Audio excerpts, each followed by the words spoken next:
میں M galleries تحریک point میں آپ تمام حضرات کا پایان دل سے استقبال کرتا ہوں۔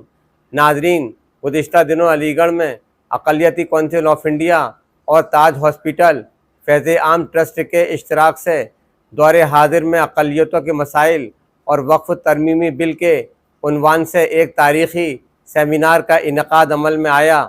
اس موقع پر مسلم پرسنل لا بورڈ کے سیکریٹری حافظ یاسین عثمانی نے تقریر کرتے ہوئے کہا کہ اگر آج مسلمان زد پر ہے تو کوئی یہ نہ سمجھے کہ وہ بچ جائے گا، کل اس کا بھی نمبر ضرور آئے گا۔ تو آئیے ناظرین، ہم ان کی یہ تقریر آپ کی خدمت میں پیش کرتے ہیں، ملاحظہ کیجئے۔ بسم اللہ الرحمن الرحیم، نحمدہ ونصلی علی رسولہ الکریم۔ بہت ہی سلگتے ہوئے مسائل پر آج کی یہ بہت ہی قیمتی محفل اور اس کے صدر محترم عالی جناب ابھے سنگھ صاحب اور اسٹیج پر موجود تمام ہی مہمانان گرامی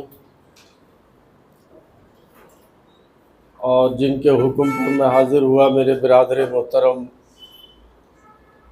جناب فرحت علی عثمانی صاحب، سامنے بیٹھے ہوئے دانشوران قوم و ملت۔